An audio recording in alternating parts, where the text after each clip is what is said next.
Welcome back to the One Line Away podcast. I'm one of your co-hosts, Tyler Weber. And this is Cassie Weber. And in today's episode, we are going to be talking about your first loss. Your innocence is taken the moment you experience your first loss. Once you experience your first loss, the door of infertility opens and you don't want to go inside. No, you definitely, you don't know what that looks like when you do walk into that door. It's something that you didn't ask to walk in, and there's a lot of unknown. I think the scariest part about the infertility door is it is pitch black. You don't know what it looks like. You don't know how long you'll be in that room.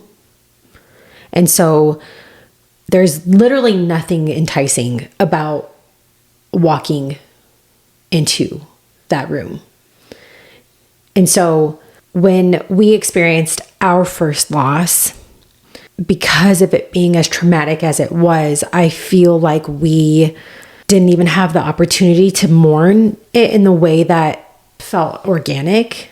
I think I was under a lot of stress.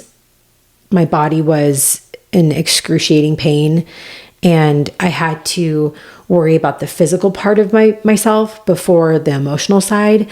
And putting that together was really hard. And I'll never forget what we were before infertility and then what we became. I think from my perspective of it, we didn't even really get to mourn the actual miscarriage. I don't think we ever had a moment where we, minus like years later, but for like the first 6 months, I remember on our way to the hospital that night, I didn't even know what an ectopic pregnancy was, and I learned about it. Yeah. And then once the doctor said it, I was just like, what? I've never even heard of this thing. And then he kept going on, and he was just like, yeah, we got to go to the hospital. I remember I was just like, how did I just learn about something? Mm-hmm. And you said it just kind of out of like pure, you were just like, it could be this. And I was like, I don't even know what that is. Right. But then that turns into, our first miscarriage. And even after we were more focused on getting you healthy, and it didn't even lead us to, us having that, oh man, we just had our first loss. It was like, oh man, you just had surgery. Right. It was a little bit different scenario than kind of what others are used to. Obviously, you wish that you could take away all the loss that you experience. And when I go back to even just our first loss, knowing what we've been through now, it's an unrecoverable piece of our lives. Mm-hmm. And it's like I want to be a kid that throws a tantrum, that just screams and cries and throws myself every which way to get out of it. And obviously it doesn't work that way with infertility. It doesn't work that way. And when you get shoved into this room that we're talking about, it feels so messy. And it abruptly shifted all of the next steps in our lives. And it's hard to get over that. It's hard to get over the fact that you are now one of the statistics that people don't want to be a part of. Yeah. The statistic from my perspective of didn't even know it was a thing. Mm-hmm. The statistic of you hear about people having miscarriages and you're like, wow, that sounds terrible. You just don't know the effects of what that means for someone in their life. You don't know what that means in, the physical stance. You don't know what that means in the emotional stance. You don't know what that means in the unknowns of time. Mm-hmm.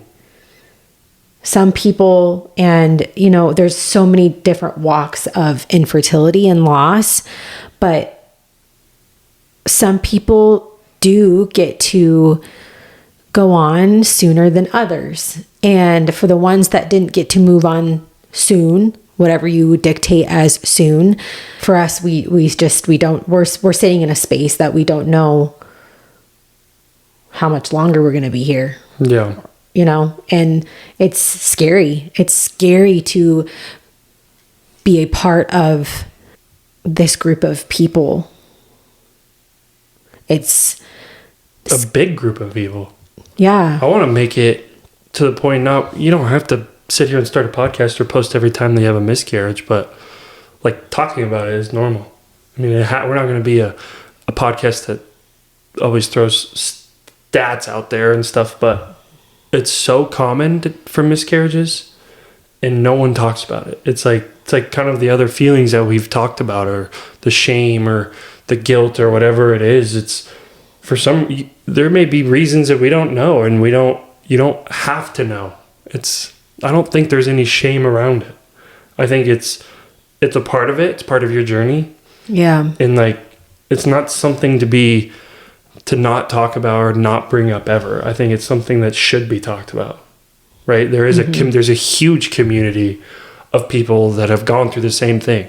Mm-hmm. And I think it should be, whether that's just reaching out and being, hey, I'm sorry, or hey, this happened to me. Like, I know how you guys feel. I know how you feel, blah, blah, blah. Like I think it should be discussed. And I think it's important too for people to be careful with being outside of the infertility bubble. When you get yourself out of that, I think it's important to be careful with how you talk to the people that are still in it. Because just as much as why we're doing this podcast is because of the damage that we've experienced from people using their happy ending as a way to try to make you feel like you're going to get that too. And though you obviously hope that's true, I think when you're in that moment or in that season of infertility and loss, it's hard to be happy for someone else's journey that's ended in the way that you are so desperate to receive and to have. And yeah, I feel like that's, again, it's like why we're doing this is that resource that we felt like we couldn't find was just someone who it's being able to just meet with you in that phase or in that season, rather than going, oh, I went through that too, but now I have this and you'll be just fine. It takes away the importance and the voice of the now. Yeah, or that dinner that you're going out with another couple and they're like, oh, I'm so tired, my kid kept me up all night, and you're like, right? Yeah. Like, how many times have you had that where you're just like, oh, I'd kill for that. I would love to have that feeling of that.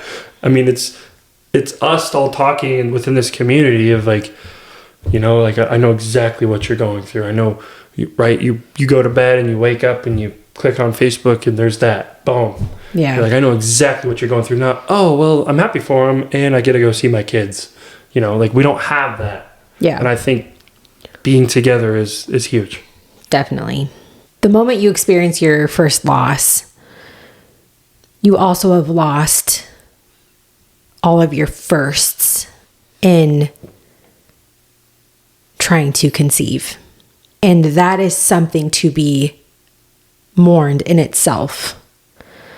I remember taking the time, and I was so excited to share the news of our first pregnancy with our closest family and friends.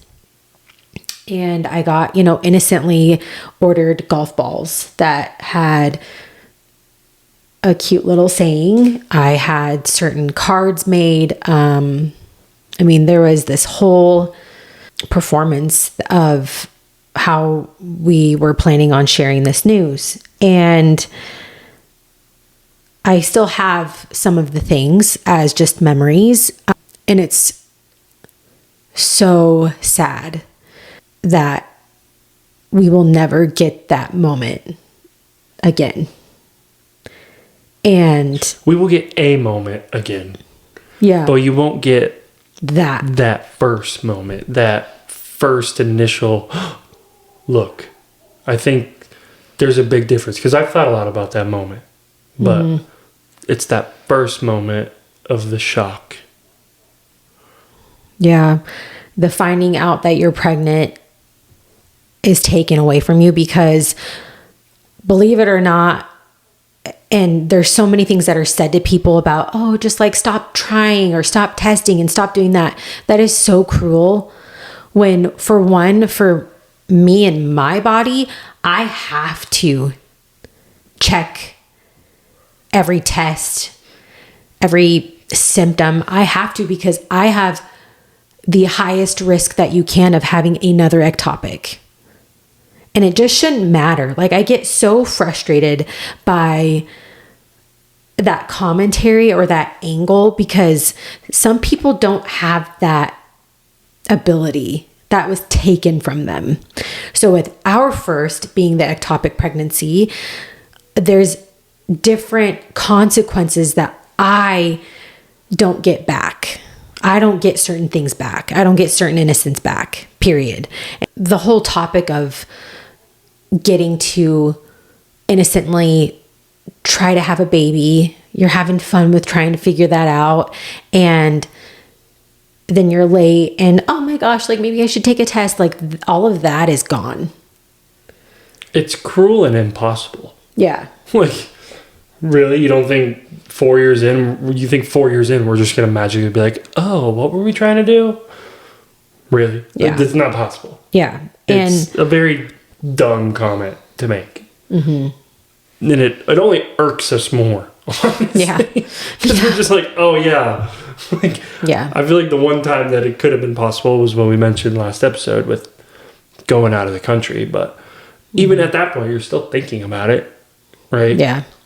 Looking back at the moment that I took a pregnancy test and knew that I was pregnant before Tyler knew, and I was so excited to tell him, and I had this whole plan and I recorded all of it, and I don't think we'll ever get that back because we are so in tune with our cycle and our days and the things, you know, if it was treatments, fertility treatments, or naturally, however we've been trying to conceive, it's planned, right? It's a planned pregnancy that you're hoping for. And when you take out the spontaneity of it, it just feels like you're ripped away from that fun or that just that innocent nature. And I wish so much that I could have that back. The surprise factor is one that's really hard for me. I think it just feeling like I haven't felt that feeling for 4 years. And even with all of our losses after our first loss, there's been a couple that were a surprise or a shock. But they still felt different than the first. Yeah. You know, like you're just tainted, you know, like it's just a tainted memory, I guess. And you'll just never be the same. You can heal from so much, but it doesn't mean that it's gone. Yeah, it's not gone. We know once we get that positive pregnancy test, we're going to both go nuts. We're both going to go crazy. But the surprise and the shock of everyone. I mean, and I know I can guarantee like our family and friends are going to go just as crazy as we are. Yeah. When everyone finds out. But I think it's the initial shock, the initial performance, you can say, like you said earlier, that is gone. And I mean, I've thought about it for a lot over the last 4 years, just about when we do finally get it. It is going to be bittersweet, and it's going to be something that, you know, like when something's handed to you, like this one's going to be like, we worked for it. Yeah. I know it sounds so cheesy. Yeah. But it's going to be like there ain't no participation trophy with this one. We worked for this one. And I'm holding on to that feeling right there. Yeah. it's good to hear it coming from you. I think we haven't really talked about ever being able to think through the potential of a positive pregnancy test someday. For me, I'm really scared that I'll never get to see it. And that's just something that's part of my personal journey and personal healing and hurting. And I want that so bad, but there's something too that will come later in life if and when we ever get to experience this, is the after part. And that's just something that I'm not ready to think about, even though I have all these thoughts about it, but it's something that I'm like not allowing myself to worry about, because there is another door that I'm not sure what that will look like when we get to that point. I've tried to protect the first that I hope that we get to have when our time comes, whether that's natural or whether that's fertility based or whether that's further based. Because of our first loss and the recurrent losses after that, for me, I struggle with believing that our next time will end with good news. And that thought process can be so scary because it's something I can't help. I can't experience or unlive the losses that we've experienced. And especially when I go back to that first loss, it just changed so much of my heart. And sometimes, and if you've had this thought before, you are absolutely not wrong for thinking this, but there's times where I wish that I didn't have the desire anymore. I wish that I was strong enough to let it go. And that's not all the time, but sometimes you feel like that's the easier way out of this, is giving up on this desire. But when you have that true heart for it, you can't. It's impossible. You can't let it go. But gosh, I would be lying if I've said it would be so much easier to be able to be so hurt and so broken to just let it go and say, you know what, this isn't in the cards for us. I'm done. And it's a double-edged sword, you know? It's just something you can't let go. And it's something that this desire in our heart is so strong.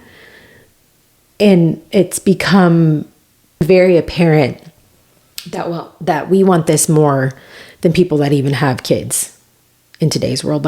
We want it so much more. And that can come across kind of hurtful, but there's validation there when you have something that you want so badly and you haven't been able to grab onto it like you deserve to have gotten to. The after mindset, that's a whole different topic in itself. After your first loss, after a loss, there's so much going on in your head. There's so much noise.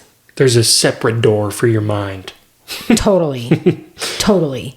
The after mindset of a miscarriage or a loss in any way, shape, or form is so serious to be heard, to be seen, to be understood, even if it's hard to understand. We are in the constant after mindset of a loss, no matter if it goes all the way back to our first to our most recent. We are in a state of many different thoughts. The fear of having a loss after your first one is apparent. Like I just said, I didn't even know what a majority of this infertility stuff was. Now, every single time that we could be pregnant, or we go to a test and it's positive, that's the first thing. That's not even in the back of our mind. That is the first thing that's in our mind is this baby going to make it? Right? Mm-hmm. And it's a terrible mindset. The people that get pregnant on their first try don't even think about it. They hear about it. They're like, oh, wow, like, could that happen to us? And then it just probably out there, it's like in one ear, out the other. Mm-hmm. The fear of that happening again is a constant reminder. Yeah. And it has been proven that our fear has been very valid every single loss, mm-hmm. because we still have not experienced anything positive out of a positive pregnancy test. Not one. And fear is inevitable. It's an inevitable feeling that you can't shake. And I have someone in my life that feeling is not going to go away until that baby is in her arms. The after mindset of even just walking down the street and seeing someone push their baby in a stroller. It's to the point where you're just like, it just reminds you. It just feels like it's so far away. Mm-hmm. Like, I feel like we can't even try to grab onto it. It's like there's this thing called like the crab theory or whatever, where it's like when you put a bunch of crabs in a bucket, they all are trying to get out of the bucket. And as soon as one crab tries to get out of the bucket, the rest of them pull you back down. I feel like I'm in that constant state of trying to get myself outside of that bucket, but I'm sucked into it every single cycle, every single month, every single loss. And it's shattering. It's heartbreaking. Mm-hmm. I think another thing that's really hard with the after mindset is jealousy. It goes way back to our first loss, feeling the why me situation of why could they, but we couldn't. It's just generic at this point, in the sense that every reminder I have or see of what we haven't gotten to experience or have always sparks some jealousy. Mm-hmm. And sometimes it feels like such a weakness, but then other times it's so valid, you know, like jealousy's a hard one. Yeah, it is, because you are happy for them. Mm-hmm. You will always be happy for them, but it's just the lifelong question of why. Yeah, definitely. And it's something that I felt truly, even after our first loss, I really tried to combat.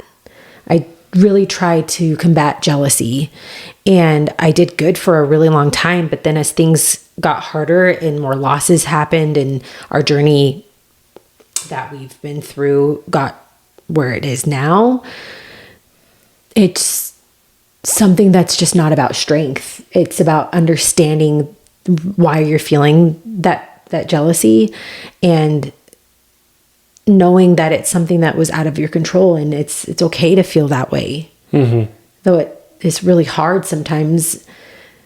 All the time. All the time. It's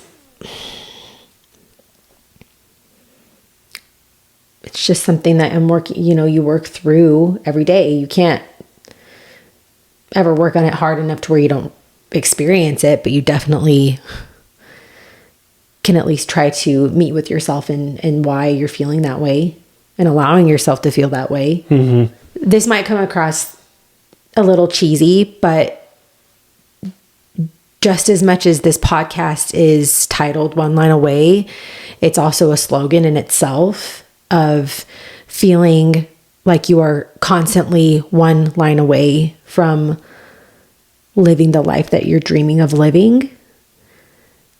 Feeling like cycle by cycle, you are one line away from your life truly beginning again. Yeah, from closing one chapter and opening another. Yeah. And that's why this title or name or slogan, however you want to word it, it's so bittersweet because it's more than just our podcast title. It has so much meaning behind it. And though it hurts sometimes, that's why this is what it is. Because we're in it. We're not out of it. The feeling of being one line away from everything that you've been working so hard to have or see through, it just takes so much support and understanding around you. And that's what we're trying to do here. You know, we're trying to create a space that meets with people where they are right now. And hopefully being able to understand that in real time rather than always feeling like it's an afterthought.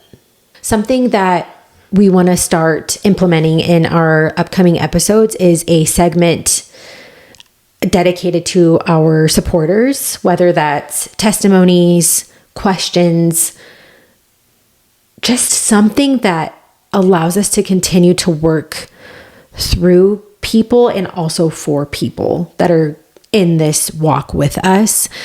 I would love to start being able to share some of the messages that we've received.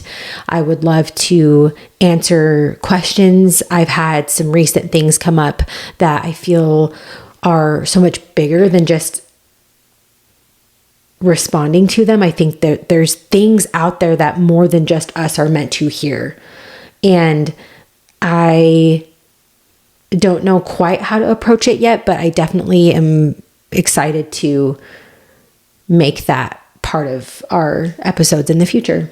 Yeah, we understand that not everyone wants to create a podcast and talk about things, or don't even want to talk about things to the people that they love or that are around every day.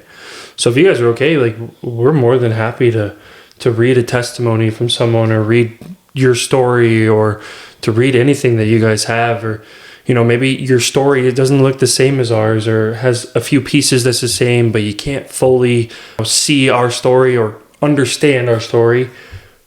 And you have a story that's a little bit different, and you can maybe, you know, have us read it and help someone else. Or even work through thought processes or questions that are maybe feeling really misunderstood, or you feel so silenced. I think so many times in your journey, and including us, you feel so silenced by your walk and the things that are going on in your journey. And so, yeah, I definitely am really excited for that. And if you want to be an anonymous I think there's ways to work through that too. So. Yeah, definitely. I think there's ways to work through that. I just definitely want to take maybe either at the beginning of the episode or at the end of the episode, take a moment to talk about real time thoughts and testimonies and ideas or questions. Even the topic of today's episode is something that came to with talking with someone that is within this journey that found our podcast. And I was able to have a very personal and meaningful conversation with this person. And that's something that's really, really cool, is to be able to speak through others, speak for others, speak as a unit from conversations and because of conversations that have stirred up because of this podcast. Yeah, maybe there's a feeling or a topic that you think should be highlighted. Definitely. Yeah.